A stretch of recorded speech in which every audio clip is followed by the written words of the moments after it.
These guys survived the David Kahn era of Timberwolves basketball and live to tell about it. It's Flagrant Howls. Can I start you off with a really petty take? Absolutely. That's kind of how I live my life. Okay. Like this is such a homer, just dumb, petty take after last night's game. Okay.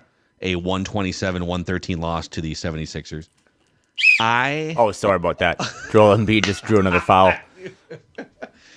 Sorry, I didn't mean to interrupt. I walked right into They that. blew the whistle, and Joel just got 2 more free throws.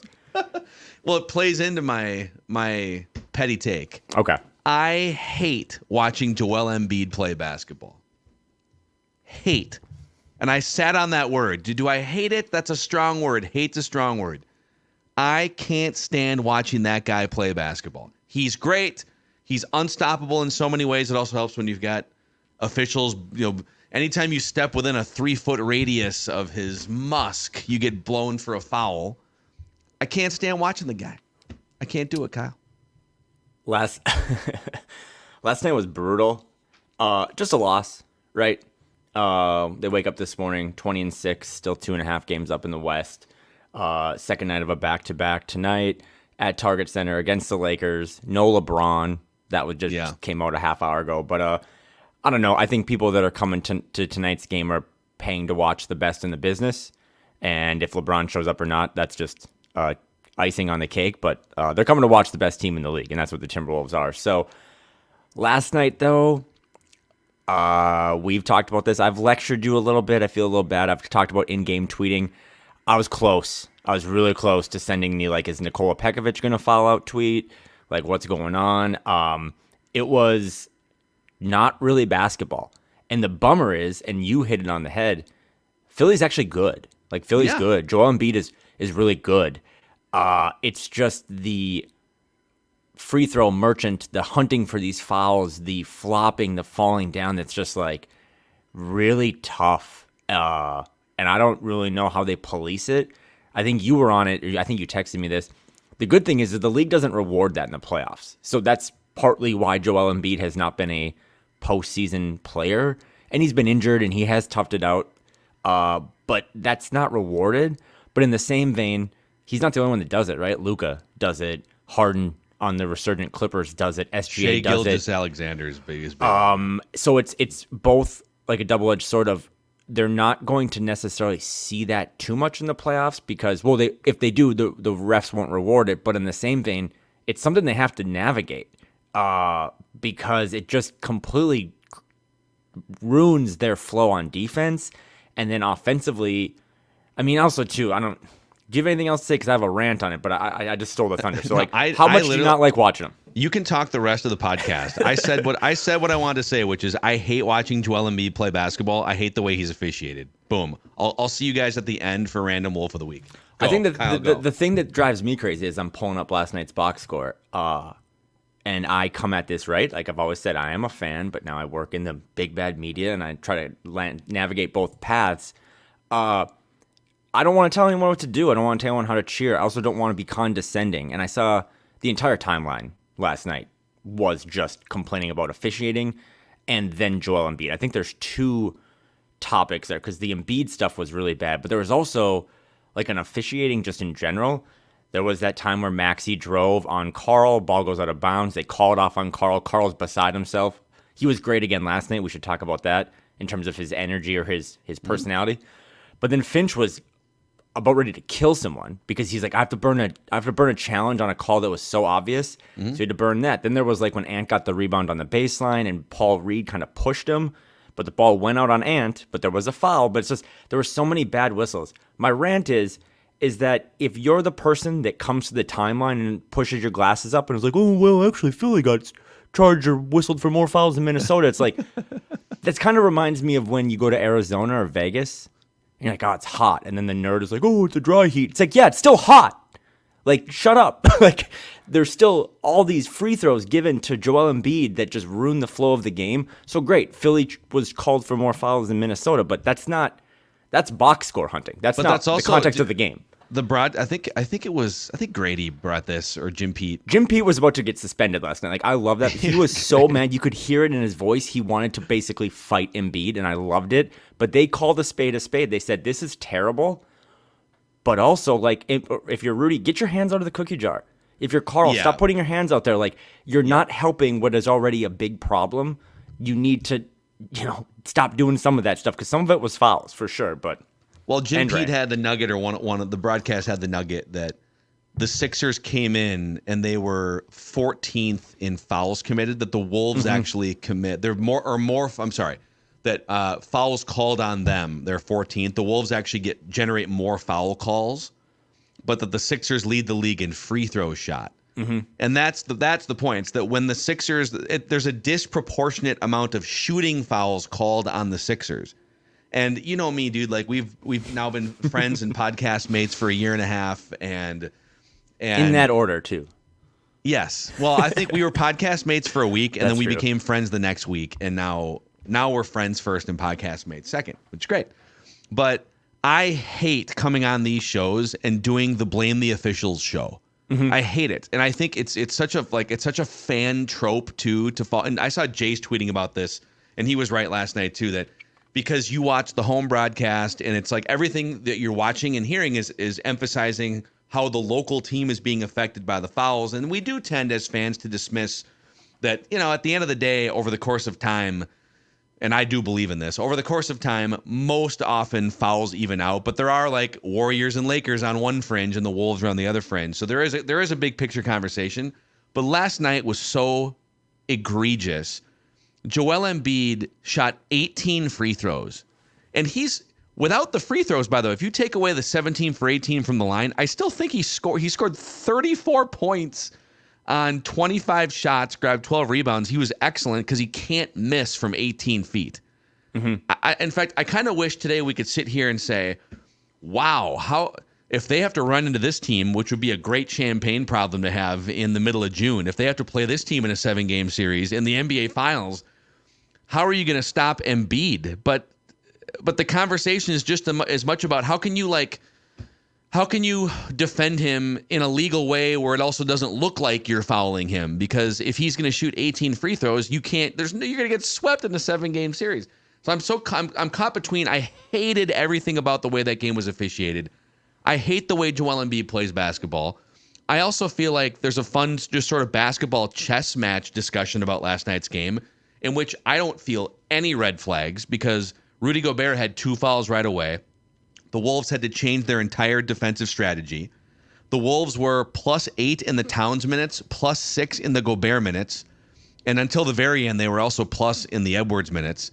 The Wolves held their own. Like, as Embiid is doing his thing, I think they were only a -4 in the Embiid minutes, right? Yep. He was a +4. Yes, he was a +4 after all that. So you had a couple like Naz Reid minutes were a -27 and Nikhil minutes were a -24. You had a little leakage on the bench, basically, in a game in which that dude went to the line and shot 18 free throws. So I'm all sorts of mixed emotions off that game last night. I think if those two teams played again in a 7-game series in the playoffs, I think the Wolves would win in like 6. But yeah, and we'll see. You said his name, so I do credit Jace because I think sometimes he has more of a wider lens to some of this stuff. But I also don't think it necessarily equates or counteracts to what most of the fans were saying last night, is that just in general, I don't want to watch 47 fouls be called. I don't want to watch 58 free throws happen.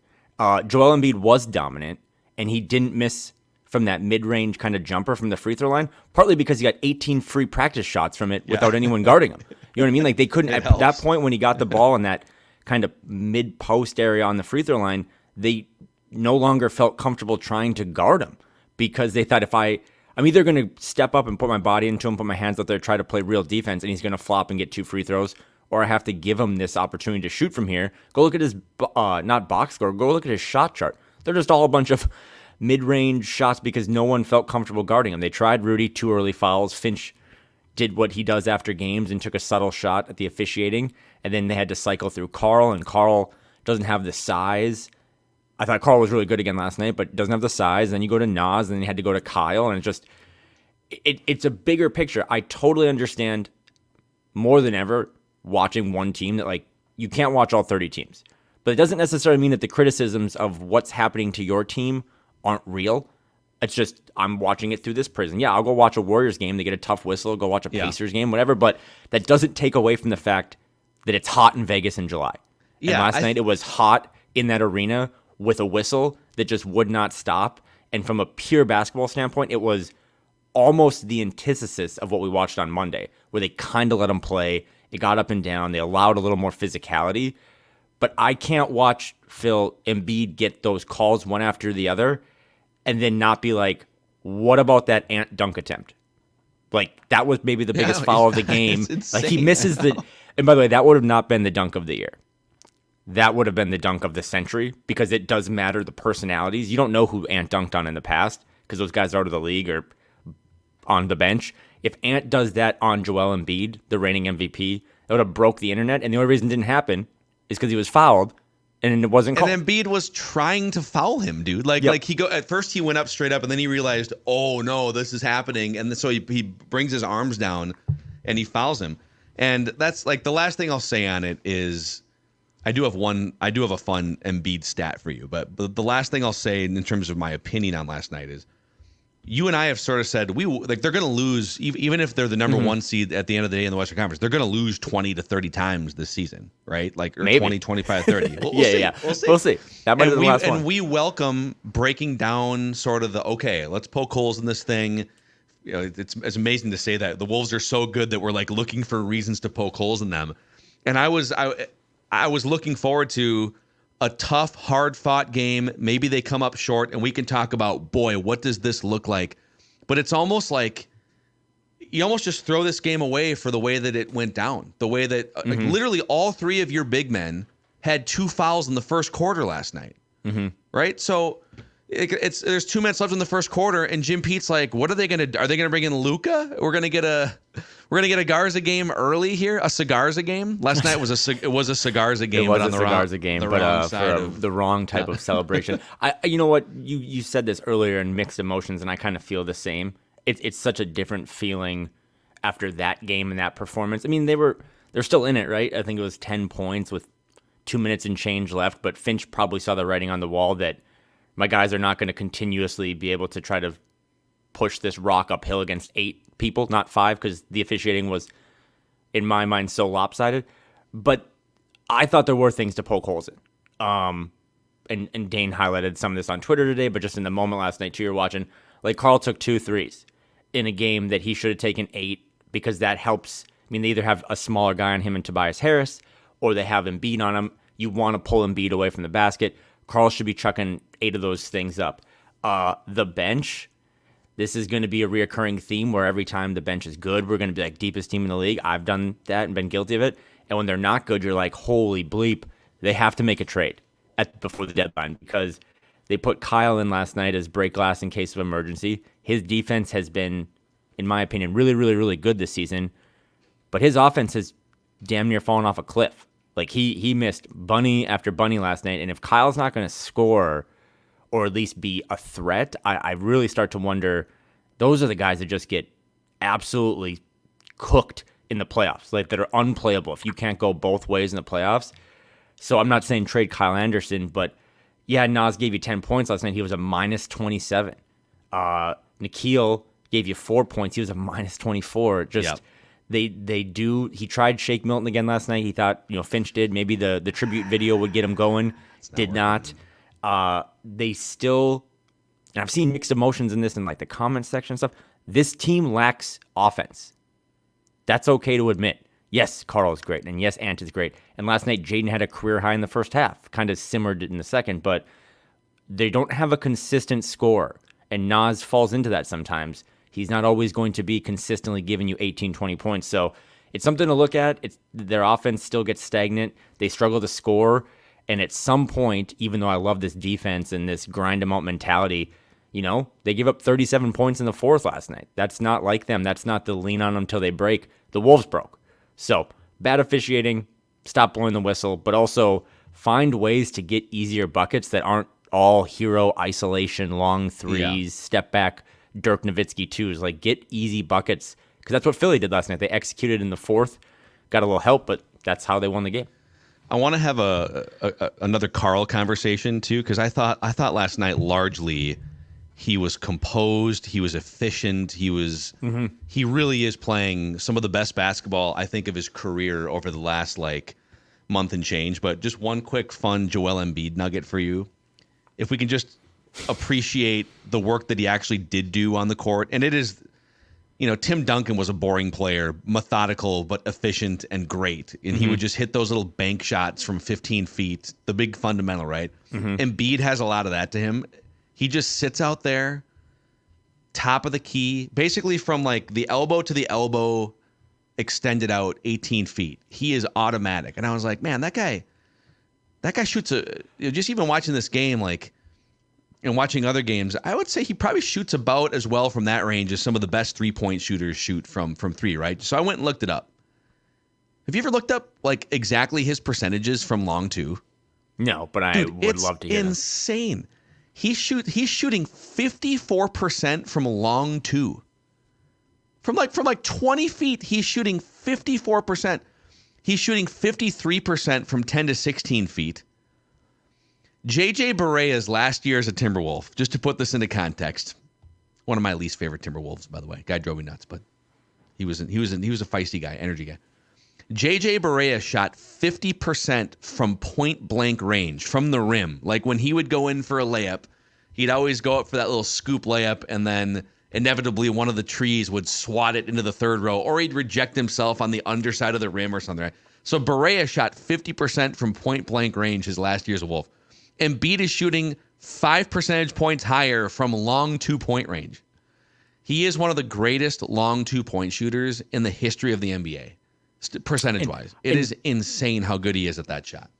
Joel Embiid is one of the 5 best players in the league. Like, he is awesome. But it doesn't necessarily negate, and you're not doing this, but it doesn't negate the fact that why can't you just be awesome and not have all this extra stuff? Well, it's up to the officials to correct that, right? Yeah, I think don't get tricked, dude. Don't get fooled into it. Yeah, it's just like, dude, it's like when SGA, like in that game against the Wolves a few weeks ago.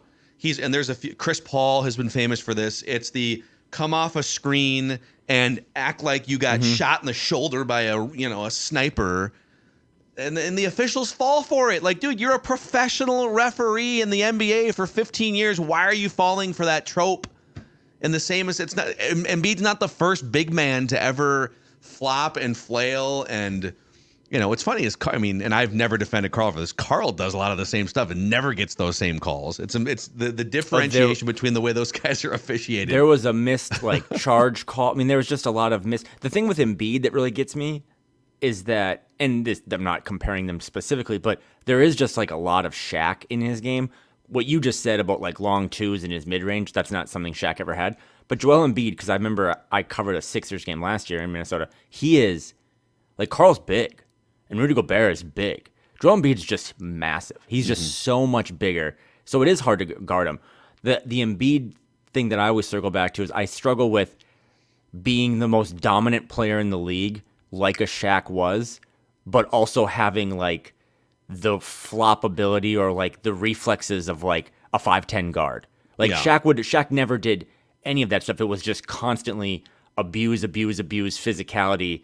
There was no flopping that I can remember, and I watched those Shaq years. And Shaq, if Shaq flopped, you don't want him shooting free throws. So that's probably part of the reason for him, right? Well, you do want. And now after 7 games, Alan Horton had this yesterday through the last 6 games, but now when you add in this, Embiid is averaging 16.57 free throw attempts per game against Minnesota over the last 7 games.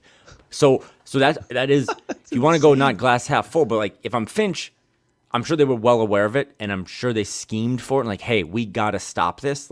If those stats are public, I definitely know they're talking about them privately.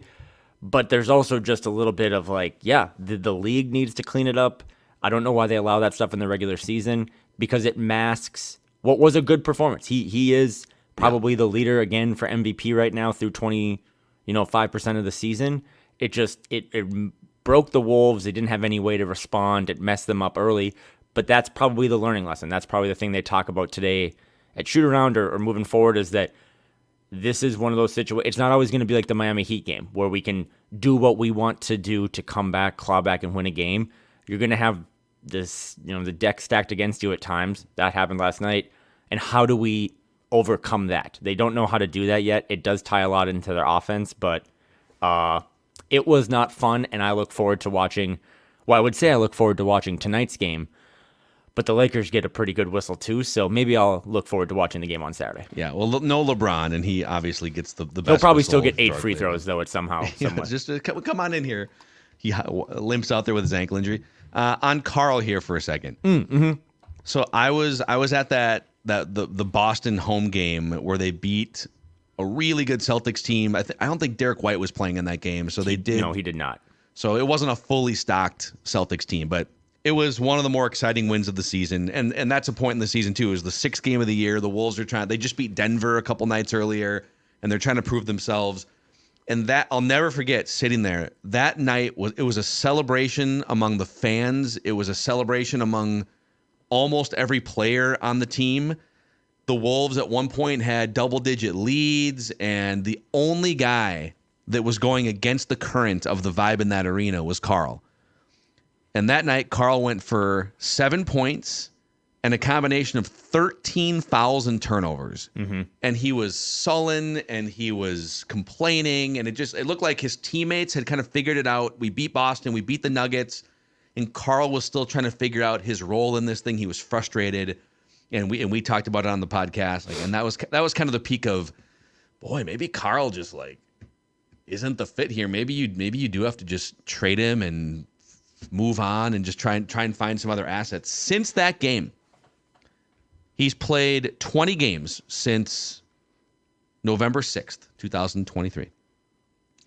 He's shooting 56% from the field. He's shooting 50% from three-point range. He should take more. We can come back to that. He's shooting 90% from the free throw line. He's averaging 24 points, 10 rebounds, 3 assists, a steal, and a block, and his fouls are down from where they were on a rate basis the season before. This is one of the best 20-game stretches we've seen from Karl. He's been much more composed. He's been much more comfortable. This is the most efficient we've ever seen him across the board, with one nitpick being maybe take 3 or 4 more threes per game, but I think it all snapped into place after that Boston game. This is if you're getting this version of him, we talked about this with Doogie a little bit today on the Scoop. It's like, a couple months ago, you're looking at second apron, luxury tax. Next summer, you're going to have to get rid of one of these contracts just to get under the second apron. And 2 or 3 months ago, Kyle, it was probably going to be Karl-Anthony Towns. That was probably going to be the contract you move off from. But he has been a huge reason why they're off to a 20-6 start. And these are great problems to have next summer, but he just deserves his flowers for the last 20 games, I guess, is my long rambling point here. And for those who don't trust that Phil is being honest on the mic, you did text me last night. I pulled it up. You texted me this is midway through the game, 5:34 Pacific time. Quote, Cat has been Cat has been so good since that Boston game in November. Hashtag extend Kirk. So I just want to say that Phil has come around too. And again, that Boston moment, you were there. We did a pod, I think, the next day. There's nothing wrong with, you can take samples or soil samples or whatever of moments in time. At that time, it was really bad. And he was doing nothing. And to your point, I'll be hyperbolic. I think it's Karl's best 20-game stretch, because to go back to that Miami game that we talked about with Craig earlier this week, that offensive rebound over Jimmy to then not get an offensive foul and then throw the lob to Rudy. I still think Mike is the captain of unlocking Rudy and speaking French, but Karl has probably tried more than anyone else to make that work. Yeah. Then he hits that jumper over Jimmy as well. So he's been great. He's done all of his talking on the court. He's tried to stay away from the straight vultures. I think there's times where he still kind of acts out, but that's the thing that Jace talked about, is step away. All 30 teams have multiple guys that you love. Damian Lillard shows up refs sometimes. Giannis shows up refs. All these people. So he's been playing great. He unlocks the ceiling, and we're not going to talk about this today, but if you had to take a moment in time as we were getting closer and closer to this last ownership payment coming through, and Mark Lure and Alex Rodriguez taking over the team for good, and there was an article this week from Glenn Taylor, his swan song, his last year on the team. when you made this experiment less than 18 months ago, I know we didn't have the new CBA, so you didn't know the second apron term and all that stuff, but if this team continues to be successful not only in the regular season, but finally breaks through and does something meaningful in the postseason, you sure as hell better not get cheap now and force this experiment that you invested damn near a decade's worth of assets into and then pull the plug. If this thing is real and sustainable, you better pay for it to be sustainable. And I'm not talking about you and I or the fans. I'm talking about the people that have the big money. So we'll see. Yeah, and some of it, I mean, there's the financial ramifications of, as you get into the second luxury, there's the first luxury tax apron, and then there's the second one, and it just costs more money to keep for an ownership group. But then there's also just the competitive restrictions that get placed on you that didn't exist a few years ago. But these are all, and I actually do have a couple sort of, I guess, date, marry, kill type questions for you when it comes to this roster. But we can save those for down the road. But yeah, Karl-Anthony Towns, I mean, come on. It's a 20-game sample here in which he's also playing the best defense of his career, probably. 56% shooting, 50% from three, 90% from the free throw line, 24 points, 10 rebounds, 3 assists. Those are all NBA numbers, man. And if he can keep playing even like 85 to 90% of this well and this efficient, then he's back, man. Look out. To close the loop on Cat, because you mentioned this earlier, he's averaging 4.6 threes attempted this season. That would be his lowest since 2018, 2019, when he also shot 4.6 threes a game. So it's like his fourth season. It's just not enough. Like it was a weird sample size last year because he was injured, but he almost had 6 attempts last year. He just, again, if you want more honest understanding and breakdown, go look at Dane's timeline, but he makes a great case. Just let it fly more. Like, you are so efficient. It is such a valuable shot for you and an easy shot in so many different ways they run their offense to just have Karl pop, spread the floor. It keeps everything uncongested. And I'll keep harping on it. And we did this in November a lot, Phil, but we'd be like, the offense got a little stagnant last night, but defense won. Hooray, let's keep it moving.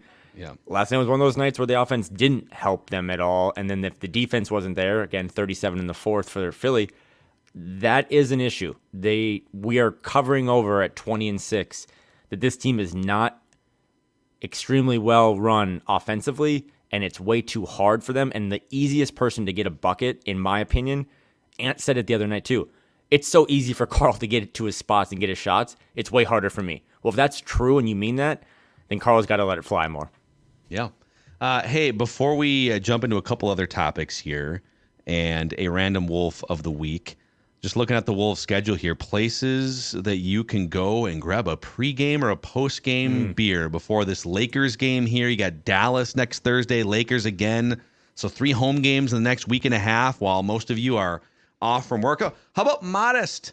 Modest Brewing just steps away from Target Center, a tap room in the North Loop, and also cans available in liquor stores throughout the metro. But this is a great spot to go in. And if you see one of the owners, Dan's a great supporter and fan of Flagrant Howls and also the Scorner Twin Show, big Wolves fan. But Modest is one of the most unique and great tap rooms you're going to find in the Upper Midwest, and it's a great place to grab a pregame beverage, Kyle. When we get you back in town here at some point. Yay, beer. That's all I got. Drink beer, watch the Wolves. It's like the best. We are coming up on a really fun stretch of not only games, they're in that dreaded 16-game stretch we talked about, right? And they're 4-2, I believe.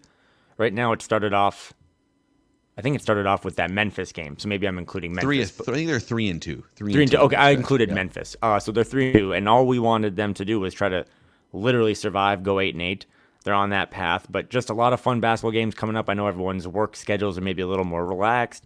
Your kids are home, whatever. So go to Modest, watch these games. Go to Target Center when they're on the road or whatever. Or when they're at home, go to Modest when they're on the road. It's a really fun time. And last night excluded, the basketball is really good right now. I've watched that Miami Heat replay 5 times. That was about as good of a basketball game as it gets. So hopefully we get more of that. A freaking blast. Yeah, modestbrewing.com. Excuse me. Also, so we've told you about this a couple times on Flagrant Howls. So Sound Story, and if you're listening to this today, it's December 21st, and you're panicking because you don't have a holiday gift for someone in your family. Well, you might be able to pull the mother of all holiday gifts with Sound Story. I've told you that my grandfather on my dad's side passed away a decade and a half before I was born, and he fought in World War II. He played football for Newt Rockne. He was a great athlete. All these stories, I'm sure some of them crazy. At one point, he spent years like during the Great Depression, like train hopping around the West Coast and just going like town to town. Like I've never heard his voice. I'd love to hear these stories from him. And that's what Sound Story is. It's a professionally produced conversation. Call it a podcast, if you will, in which the guest is one of the most important people in your life. Could be mom, dad, grandma, grandpa, whatever it is. You get to pick a professional interviewer. I am on that list, the Minneapolis section of My Sound Story. Starting at just $3.99, mysoundstory.com. Get 10% off a gift certificate when you enter the promo code PURPLE. That's mysoundstory.com. Enter the promo code PURPLE. Sound Story for you, for them, forever. Kyle? So here's one other thought just off last night's loss and just, the 20-6 record here. They haven't lost back-to-back games yet. Knock on wood. We'll see what happens against the Lakers tonight. And they're mostly just losing games every week and a half or 2 weeks to good teams. Mm-hmm. You're going to lose games in the NBA, right? You're losing at Philadelphia. You're losing at Phoenix with Kevin Durant and Devin Booker. You're losing a home game to a really good offensive team in Sacramento who shot lights out. They hit 14 threes in the first half, right? It's going to happen. At New Orleans with Zion healthy. These are losses that most teams are going to have in the NBA. And you're taking care of business against the Dallases, against the Memphises without Ja. Miami go in very businesslike against a fully stocked Miami team. So, a year ago, they had one of the worst records of any playoff team against sub 500 teams. This year, I think they're 9-2 against the sub 500 teams. So, the occasional loss at New Orleans, at Philadelphia, whatever, man. Those games are a war in the NBA. Just take care of business against the teams you're supposed to. And they have. So that's a compliment for this team. And honestly, with what we know now about the injury report, I don't know for sure at the time of this recording if Anthony Davis is playing. He had another ankle injury last night. But they're 8.5-point favorites right now against the Lakers tonight. So take the name off the jersey. They should win tonight. Get that thing to 4-2 during this tough stretch. I was kind of looking around too. It's really hard to predict a schedule at any point, right? Because they played the Clippers a couple times in the new year. A week ago, 2 weeks ago, I'd have been like, that's free money. Well, now the Clippers are good. So, yeah, just kind of play who's on your schedule. And last night, I know, again, we talked about the officiating for 20 minutes, but I do think in every one of these losses, that Raptors game, the Suns game, even though that was, one of the last games of a long road trip and a back-to-back, there are stuff in there that Finchie can point to that's hey, because the one thing I know Finch isn't going to do, he got his money's worth last night post game talking to the media or whatever. He's not going to let them come in today and say what we said. He's not going to let them be like, well, we lost because of the officiating. That's not the culture he's building. He wants these guys to play on the second night of back-to-backs. He wants them to defy whatever circumstances they find themselves in, and I love that. That's part of the reason I'm kind of a pro Finch guy. So Lakers tonight, at the Kings on Saturday, a couple of days off for the holidays, and then at the Thunder. It doesn't get any easier, but just keep stacking those wins because you can have a night like last night where you just don't have it, and you can still wake up first place in the West. So good stuff. Good stuff. Our guy Network on Twitter. Oh, Jason Concepcion. This was the highlight of my day yesterday, and I was like, please let us talk about this. He said every NBA team should be allowed to clone one all-time franchise great, like in the TV show Foundation. I think it's an Apple TV show. Right? I've not seen that show. Let's take KG off the table for this question, because would you? I mean, if you cloned KG, I don't know. Is there room for KG on the? I guess you'd bump. Sorry, Nas. Wow, Nas, champagne you're problems. going to be waving a towel with Luka Sorry, Garza now. Kevin, we don't have any room for you. No, I think we should put them on the table really quick, like Elf on the Shelf, and then pull them off. Because this is a fun exercise. You basically take any team and one of their historical greats, you can clone them and bring them back. And I think technically the rules were in this made-up game is the Cavs could clone a LeBron and Miami could clone a LeBron. I think the only rule was you can't clone a guy who's currently in the league. So for Kevin Garnett, who is the be-all, end-all of Minnesota Timberwolves lore, I was trying to think, does that team, the best defense in the league, and Kevin Garnett was so good at defense, does it actually do much for them compared to like if the Celtics got Larry Bird? Not only because Larry Bird's one of the all-time greats, as is Kevin Garnett, but like Larry Bird would give that Celtics team the extra playmaking and fourth quarter execution that they so drastically need. Well, imagine if like this Kings team got Kevin Garnett, for instance. Yeah, which yeah. They can't, or obviously, like, that's or like not the yeah, game, or but- Chris Webber. Like, there's just Yeah. each team think of the best player that not only the best player in that franchise's history, but the best player that would fit what they're doing now. And God, I cannot believe these words are leaving my mouth, but like Kevin Garnett would probably not raise No, the but you'd have to ceiling find of a this way, team. right? Yeah, But could KG as much, KG was a good mid-range shooter. He was not the 3-point shooter to stretch like Cat is or Nas, right? So could you put, dude? I think KG playing on the same court as Cat on the same court as Nas would be fire. Could you put KG and Rudy on the court? Oh, I think so for sure. I do think the guy that gets kind of squeezed out is Nas Reed. Defensively, defensively it would be insane to watch that. Could happen. you? I mean, could you imagine a lineup? The shooting's probably not there enough. Although, if I cloned Kevin Garnett, he would just start shooting threes. But like a Nikhil, Ant, Jaden, Kevin Garnett, Rudy Gobert 5-man lineup, they'll get enough points. The toughness is there, and they would probably the opponent's score would go down. Like they would just start like in the Monstars. They would just start losing points because that would be the best 5-man defense in the league. But let's take them off the table because I do think. Well, I know what you're going to say, so I'll throw it back to you. No, I want to. Well, like on the KG front, it's funny. I ask. I'm just like thinking out loud about lineup combinations, and as I say, can you put him on the same court as like Gobert for a lot of minutes? Well, I mean, he played minutes with. Think about all the random big men. He just made it. He made it work with Irvin Johnson. He made it work with Rasho Nesterovic, with Dean every day Garrett, he showed with up Michael to work. Olowokandi. Like He basically had to sit in a locker next to some random Wolf of the Week. Right. Like that's how his career was. Him and Rudy are so like defensively good luck, and KG can guard pretty much any position on the court. So it would offensively you'd have to kind of figure out where's your shooting coming from with some of those lineups, but defensively they would even be better than they are now. But let's take him off the table, okay? The answer is prime Sam Cassell. That was my first thought because you could use a backup point guard. You could use, and he can shoot a little bit. He's not the greatest 3-point shooter, but he's got that 2-point. He's got that pull up kind of 15 to 18 footer. Floor general. This is good in the comments. Like obviously Kevin Garnett is Minnesota Timberwolves basketball. It's just funny because this team is really built around their size, and they have two really all-NBA guys. Of course, Finch would find a way to get the clone of Kevin Garnett into the rotation. I'm just trying to think of, like, from a backcourt standpoint, Minnesota Mike has been a legend, but is there, is a prime Sam Cassell going to bump this thing over the top? Would be, prime Latrell Sprewell and just a little more floor spacing. We're kind of going to run out of people to clone because this team doesn't. We've done the top 100 list. By the 9th or 10th person, it's like guys on this active roster or you and I. So there's not as many to pull from as the Celtics or Lakers. But we've been talking about this team could really use just like scoring in a bottle off the bench, right? Just like like a popcorn scorer, a guy that can come in. Who comes in as the 6th man? He's the main scorer on your second unit. He can just get you buckets, right? And fit the hard-nosed defensive culture. Jimmy Butler off the bench. Yeah, yep. I think as Network tried to outline this game more and more is that we don't want to take current players, but that's another one too, that if there's just no rules, that simply clone a player. Off the board. Jimmy Butler in this, put Ant at the point, Ant, Jaden, Jimmy, Carl, Rudy, like that's just as good.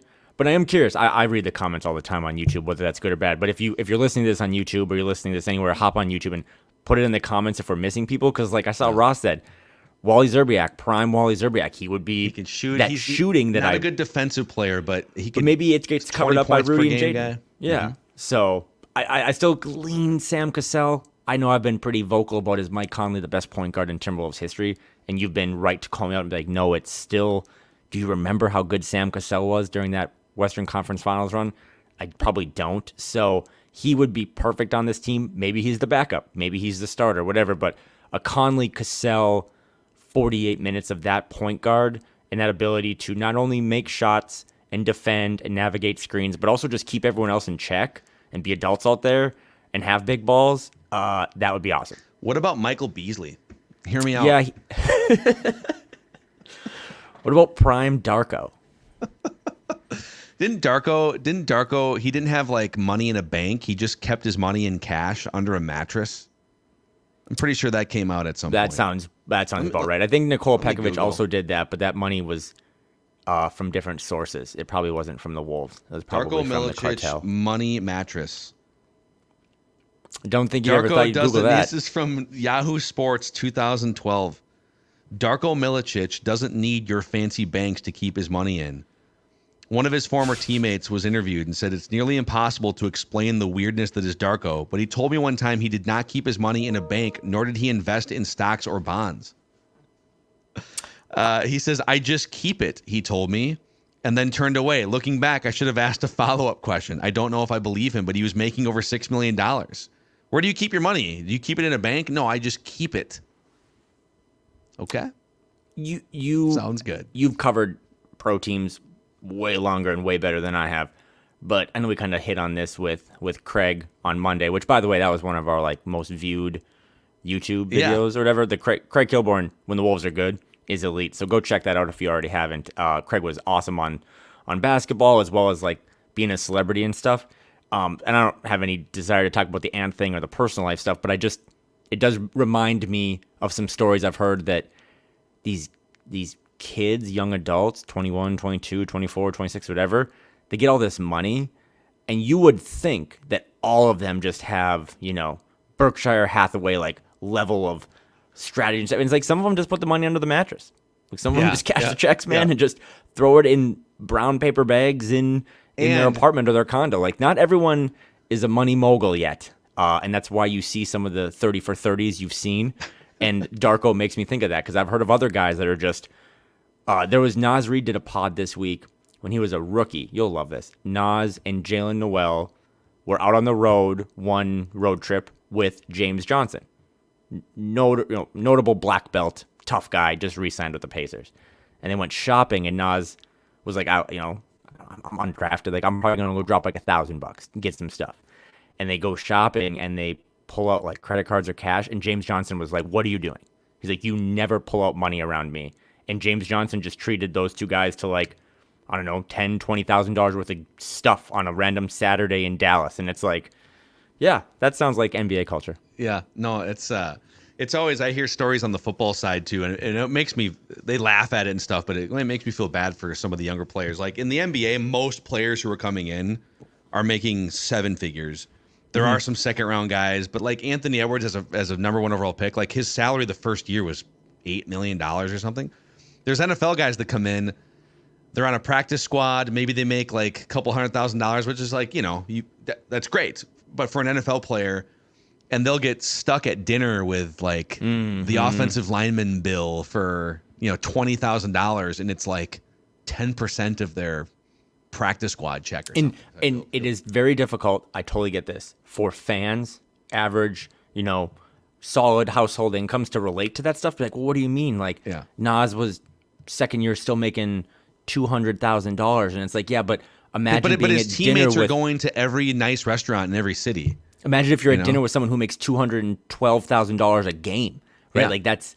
And you want to hang with those guys. Hey, where are we going tonight? Oh, we're going to go to the most expensive restaurant and then the most expensive club because that's where we go. And you don't want to not hang. When I grab dinner with Alex Rodriguez, I feel uncomfortable because he just makes so much more money than me and has so many more Bored Apes. So it's a real thing. And I saw Ross in the chat was like, I remember Andre Rison didn't know how taxes work. And these players and these teams have way more people to support them and help them. But that's why still in 2023, especially again, I joke about like all the crypto and NFT and all this different stuff that's happening. These guys are main targets for being frauded out of money. I have no idea how we got on this topic. Oh, Darko, but I think, Darko and also like Anthony Edwards just being young. Oh, here's my point on that. Just like big picture. Young athletes have been acting like idiots and doing immature, stupid things for 100 years. Maybe not 100 years. I don't know if Babe Ruth was. Babe Ruth was like, womanizing and getting drunk between doubleheader games back in the 1920s. So call it 100 years of young athletes, young famous athletes being idiots, right? The difference is in the last 10 years, we can screenshot things and document things with our phones and blast it to millions of people in 2 seconds. So you got to adjust.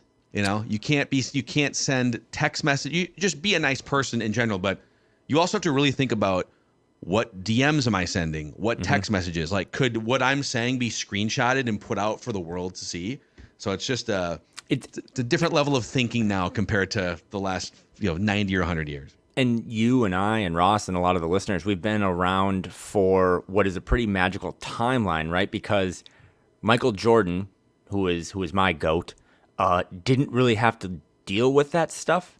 Like if Michael Jordan in 2023 was at the casino till 4 a.m. the night before a finals game, Twitter broke last night. Twitter would break again. And then like Tiger Woods kind of came in and he was that first stepping stone to where screenshots and DMs and stuff. And now all these players have to go through with it. I saw some people tweet at us this week like, oh, are you going to talk about this? Like, I don't think we've ever really dove into the dating lives or any of that stuff with any athlete. It's just, I'm an old enough adult to know that I don't look up to really anyone as my hero other than maybe like my parents. So I'm not going to think much differently. I mean, it came out today that like Tyreek Hill of the Miami Dolphins has had 3 kids with 3 different women this year.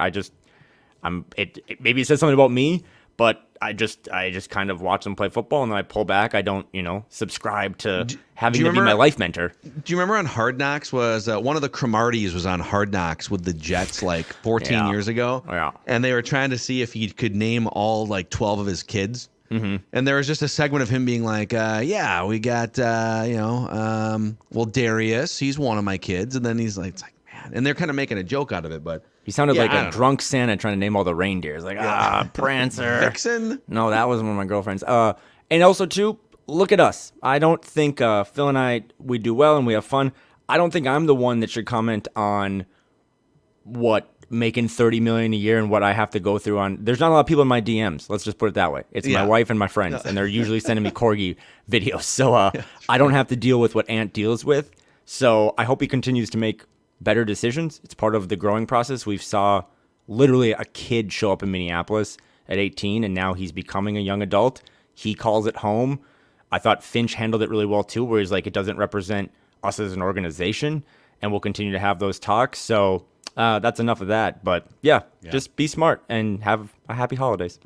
Let's get Ross, our producer extraordinaire, in here with... What are you wearing? A fire today, sweater. sir? What is that? What's up, boys? I'm wearing my 1990s professional wrestler meets elf shirt today. I was going to say, you literally just got back wow. from Santa's workshop. Yeah. Okay. Yeah. Somebody else around the office today, actually, Julia from one of our shows on My Talk 107 is calling me the elf on the shelf today.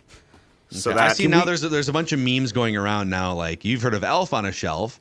Have you heard of, like, our guy Rudy Pavich had one where it's Ronda on a Honda? Ronda Rousey?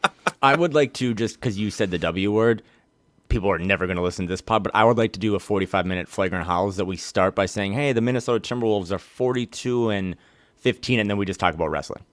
So I'm just putting that out there for next year. I'm in for that. Maybe we 100%. comp, like, every Wolves player in their rotation to a historic wrestler. That would be fun. We've already had a Money in the Bank reference on this podcast. Oh, and when you come to Target Center to play the Wolves, the With number one Darko. Defense, it's Hell in a Cell. I don't know. I'll keep going until you cancel me. Hell in a Cell. Be great if you're just the NBA Finals are starting and all of a sudden, like, Adam Silver comes out and says, "There's a third team. There's just gonna be 3 teams playing." By God, Tyus Jones, Ross. he's here. All right, Ross is here to lead us in a random Wolf of the Week. We've done 5 of these. Kyle has a 4-1 lead on me. I finally broke the stretch. By the way, Bobby Jackson, who was last week's random Wolf, in town, or not in town. He was on the Sixers bench last night, along with Doug West, right? 2 former. Yeah. Ah. I was glad they called that out last night. So we've had Bobby Jackson, Sebastian Telfair, Jalen Noel, J.J. Barea, and Antoine Walker. Ross will throw out some clues. We can blurt out answers whenever we think we know it. Each one of us gets 3 strikes. If you hit that 3rd strike, you're out. The other person wins. So that's part of the strategy. So We got 14 clues queued up for you today, gentlemen. I think this one's a little bit more difficult, but you will obviously be the judge of that. Here we go. This Wolf of the Week is the definition of a journeyman player. Definition of a journeyman.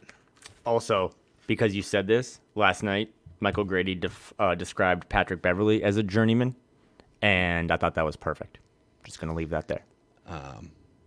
That's funny. Yeah, I like that. I mean, that's Just going to leave that there. I appreciate his tenure during that fun season, and I appreciate the memes and shooting the shirts into the crowd, but I thought Grady handled that really well. It's great. Move on. By the way, real quick, I forgot to do this, so think on that first clue for a second while I shout out our friends at Popped Corn. Oh, yeah. Oh, yes. Good let's news. go. We did Numb. send a Timberwolves tin to Craig Kilborn out in Los Angeles. He's really into the white cheddar and the Parmesan way. garlic.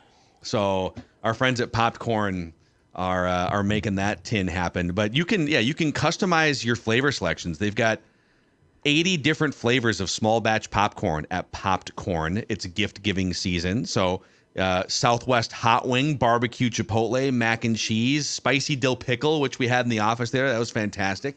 Parmesan garlic. And then there's also just like the Vegas mix that you're used to with the caramel and the cheese and the buttery flavor, always a favorite. Popped Corn. They've got tins for Vikings, Gophers, Twins, Wild, Wolves, and other professional sports teams. Go online at poppedcorn.com. That's poppedcorn.com. Okay. Reminder of clue number 1. This Wolf of the Week is the definition of a journeyman player. Clue number 2. This Wolf of the Week is 35 years old. Uh-oh. This Wolf of the Week is 35 years old. How you feeling? Well, I mean, I've got some ideas, but Okay. I'm going to let It's Phil early. It's miss early. it. It's early. This Wolf of the Week played for 7 different NBA franchises. This Wolf of the Week played for 7 different NBA franchises. I always like to envision people listening to this like on their commute to work or something, and they're just yelling out names. Yes. Because I've seen people in the comments be like, I knew that before you, and I bet you they did. A lot of Did you smart say people it out listening. loud alone in your car, though? Because if you didn't, if you kept it to yourself. Yeah, it's not a guess. Sometimes people just like to say that to make themselves sound better, too. Yeah, You know they didn't have Yeah, it. I know who it is right now, but I just want to see if Kyle knows. Yeah. So Yeah. we'll see. You're fair. setting Kyle up for an all-time comeback is what you're doing. This Wolf of the Week played in just 13 games for the Minnesota Timberwolves. Just 13 games. And it's a. Hold on. No, we're not going to use it in a sentence. Keep going, Ross. Oh, wow. Kyle gets so defensive. he's He gonna wants I'm these leading. points. I've lost one game, and I'm just ruthless. This Wolf of the Week averaged a career-high 11.8 points per game in 69 games for a late-night Western Conference foe in the mid-20 teens. I'm going to read that again. It's a bit wordy. Yeah, I didn't know it'd be math. This Wolf of the Week averaged a career-high 11.8 points per game in 69 games. Nice. For a late-night Western Conference foe in the mid-20 teens. Somebody just set their car horn, locked their doors. One of you guys may be about to get robbed. Just a heads up. They're about to. I bet you they're going to plant more trees outside my window. That's what they're going Cause to do. chaos. However, this Wolf of the Week averaged just 3.5 points per game for the Timberwolves. Wow. So he made his mark, man. He averaged 3 points a game in 13 games with this franchise. This is a deep cut. I'm looking forward to seeing if you guys get this. This Wolf of the Week primarily played the 3 in the NBA. Okay, this Wolf of the Week, primarily a small forward playing the 3 in the NBA. Oh. Don't. Is it Lance Stevenson?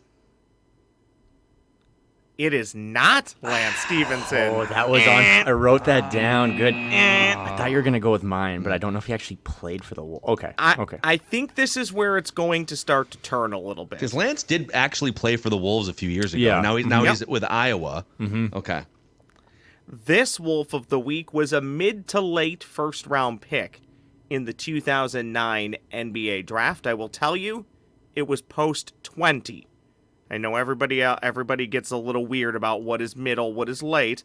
This guy was drafted after the 20th overall pick in the 2009 NBA draft.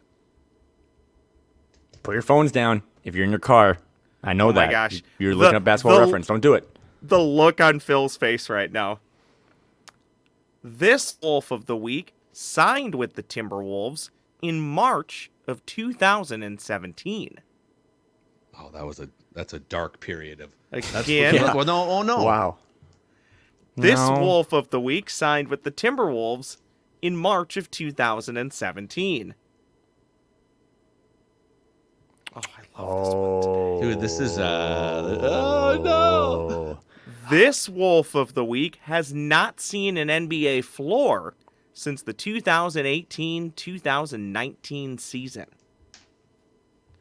Again, this Wolf of the Week has not seen an NBA floor since the 2018-2019 season. Quick 30. Can we 30. ask Ross to repeat a recent clue or not? Sure. When did he? yeah. When did You he can sign? ask Ross. You can ask Ross whatever you want. He can refuse to answer. Okay, Ross. When did he sign? Nope, I will reread that clue. This Wolf of the Week signed with the Timberwolves in March of 2017. Oh, okay. This Wolf of the Week is a towering 6 foot 9 inches tall. This Wolf of the Week I would like is to submit a guess. towering Kyle's got 6 it. foot 9 inches tall. The March one is helpful, and the West Coast one is helpful as well. Ladies and gentlemen, the random wolf of the week, Omri Caspi. Oh, he got it! What? He nailed it! What? Wink. Kyle! Dude, you didn't you could I have remember- thrown 1,000 clues out. You could have given initials, and I would not have guessed Omri Caspi. You didn't even wow. let me get to the sweet clues where I basically hand it to you guys on a silver platter. No, the draft one truly, because as Phil said, dark times. One of like my random quirks. I just like looking up old drafts. I love to like redraft in my own brain, so I kind of know those. I think he was drafted. He would have been drafted, Ross, without looking it up, by the Kings, I imagine. Correct. But then signing in March, he was kind of like a weird, not buyout to 10-day kind of contract, but he was on this team for a hot second. Dude, he was Yep. with the Warriors the next year, too. He spent 17-18 with the Dynasty Warriors. In his, I don't want to say his prime. I'm sure you guys are on Basketball Reference now, but he was a nice player. Like, he was a nice Yeah. player. He didn't really do anything here, obviously, but he was a good rotation guy. I'm gonna go, He, he was 23rd by the Kings. Okay. Fun fact about him, the only Israeli-born Minnesota Timberwolf ever, at least per the all-time roster. Really? Unless I'm missing somebody, but I don't believe I was because I went through the all-time Ugh. roster. Wow, dude. Well, there it is. All right, Kyle, 5-1 lead here in random Wolf of the Week. We got to get going here. We're up against our heart out, but thank you guys for hanging out with us here on Flagrant Howls. Please give us a 5-star rating and a positive review if you could. It helps spread the word about this podcast. And click that like button and the subscribe button on the Score North YouTube channel. This is your favorite Timberwolves lifestyle podcast.